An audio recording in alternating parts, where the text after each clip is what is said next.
क्या ही बोले, शब्द नहीं है। इंडिया डिसअपॉइंटली ये मैच हार गई है। हम 1-0 से पीछे हो गए हैं सीरीज़ में, और अब यहाँ से इंडिया अगर तीनों मैच जीतती है तो हम इस सीरीज़ को जीतेंगे, वरना एक और मैच हारेगी तो हम मैक्सिमम इस सीरीज़ को 2-2 से ड्रॉ कर सकते हैं, वरना एक और मैच अगर हम हार गए तो हम 3-1 से सीरीज़ हार सकते हैं, और एक और मैच हार गए तो हम 4-0 से वाइट वॉश हो सकते हैं। यही इस सीरीज़ का आखिरी रिजल्ट हो सकता है। गेंदबाजी कुछ पल्ले नहीं पड़ रहा है। पिछले आपने पिच पे 3 स्पिनर चूज़ किए थे, वो तो मेरे समझ में आ गया था कि ठीक है आप 3 स्पिनर लेके जा रहे हो, पिच ऐसी थी। लेकिन इस पिच पे मैच ख़त्म होने के बाद श्रेयस अय्यर ने भी ये बोला कि देर वॉज अ अनइवन बाउंस। तो मतलब आप पिच को रीड ही नहीं कर पाए। आपके कप्तान, आपके कोचेस, आपके बॉलिंग कोच, आपके जितने भी सारे टीम के स्टाफ हैं, वो पिच को इतना अच्छे से रीड नहीं कर पाए कि भाई इस पे एक एक्स्ट्रा पेसर खिला दो। ठीक है, if there was a uneven bounce then Prince Yadav क्यों नहीं खेले स्क्वाड में, उस प्लेइंग 11 में? आपके पास प्रिंस यादव हैं, आप उनको खिला दो। ठीक है, आपकी दुश्मनी नहीं है तो प्रसिद्ध कृष्णा को ही खिला दो, किसी को तो खिला दो यार। रवि बिश्नोई 4 ओवर में 60 रन दे देता है बंदा, क्या करवा रहे हो? वो नो बॉल पे नो बॉल, ठीक है, मैं जानता हूँ कि किसी का दिन बुरा हो सकता है, लेकिन पहली बात तो 17वां ओवर रवि बिश्नोई तक पहुँचना नहीं चाहिए, जबकि उसके शुरुआती 3 ओवर में हम देख चुके थे कि एक नो बॉल वो फेंक चुके थे साइड लाइन कट करते हुए, और वो नागिन वाली चाल का जो स्पिनर है ना, वो मेरे समझ में नहीं आ रहा है। ऑलरेडी इससे पहले जब वो ड्रॉप हुए थे तो इंडिया के नंबर 1 स्पिनर थे, इंडिया नहीं, ऑल रैंकिंग में नंबर 1 स्पिनर बन के वो ड्रॉप हुए थे। लेकिन जब वापसी वो कर रहे हैं तो बिल्कुल वो पहले वाले रवि बिश्नोई तो नहीं दिख रहे हैं। वो जो यहाँ से घूमते हुए जाके वो ऐसे टर्न लेके बॉलिंग करना, वो चीज़ तो समझ से परे है। छोटा सा एनालिसिस है, आप इस पर ध्यान दो कि इंग्लैंड ने 3 स्पिनर्स का यूज़ किया और मात्र 8 ओवर की बॉलिंग कराई, क्योंकि वो समझ गए थे कि इस पिच पे जो है ना, वो स्पिन से ज़्यादा पेसर काम आने वाले हैं।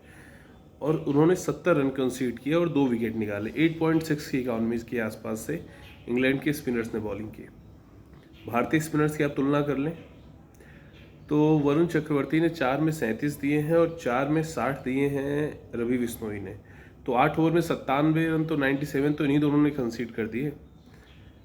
अक्षर पटेल, मैं उस बंदे को क्रेडिट देना चाहूँगा, जिस तरह से उसने बॉलिंग की है, जो लाइन लेंथ कंट्रोल करके जिस तरह से बांध के रखना चाहिए था, उस तरह से उस बंदे ने बांध के रखा है इंग्लैंड की पूरी टीम को, और मात्र 20 रन कंसीड किए और एक क्रूशल विकेट भी निकाला कप्तान हैरी ब्रूक का, जो लगातार बहुत अच्छे फॉर्म में नजर आ रहे थे। ठीक है, उसके बाद भी इंडियन स्पिनर्स ने 12 ओवर में 117 रन कंसीड किए और 2 विकेट निकाले। फास्ट बॉलरों का क्या है? 10 की इकॉनमी से 7 ओवर में 70 रन हमारे फास्ट बॉलर देते हैं। 4 में 40 देते हैं हर्षित राणा, 3 में 30 देते हैं नहीं सॉरी 4 में 40 देते हैं हर्षदीप सिंह और 3 में 30 देते हैं हर्षित राणा। और हम मैच कहाँ हारे? पहले ओवर में भयंकर तेज अच्छी गेंदबाजी होने के बाद, 2 विकेट निकालने के बाद 190 का इंग्लैंड टारगेट चेस कर रही है, और उसके दोनों ओपनर पहले ओवर में ही जाके बैठ जाते हैं डगआउट में, और उसके बाद इंडिया ये मैच हार जाती है। तो कहाँ पे हारे?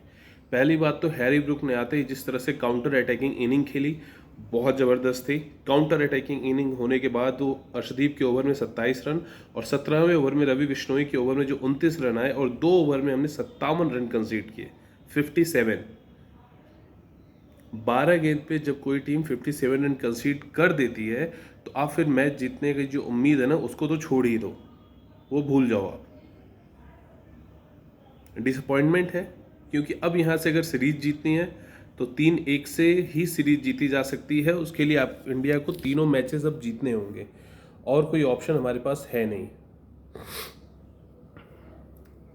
और इसके आगे बोलने को कुछ अभी समझ में आ नहीं रहा है। हाँ, वैभव सूर्यवंशी का डेब्यू हुआ है, बहुत बहुत बधाई हो। और जिस तरह से उस बंदे ने 2 छक्के लगाए, जोफ्रा आर्चर को एक और एक जॉस टंग को, उसके अंदर के पोटेंशियल को वो साफ तौर पे दिखा रहा है कि क्या उस बंदे के अंदर है। So congratulation to Vaibhav Suryavanshi, and but फिर भी ओवरऑल जो रिजल्ट आया है जिसकी हमें उम्मीद नहीं थी after first inning and obviously 35 over तक 36 ओवर तक पूरे गेम में हमें ये उम्मीद नहीं थी कि इंडिया इस मैच को हारेगी, बट फिर भी इंडिया इस मैच को हारी है। दुख है, तकलीफ़ है, बट ठीक है, इट्स ओके। लगे रहेंगे, देखते हैं श्रेयस अय्यर की कप्तानी में हमें पहली जीत श्रेयस अय्यर को कब मिलती है। सो अब अगले मैच में क्या होगा क्या नहीं होगा आप लोग कमेंट सेक्शन में बताइए, और वीडियो अच्छी लगे तो लाइक, चैनल को सब्सक्राइब और शेयर ज़रूर कीजिए। जय श्री राम, नमस्कार।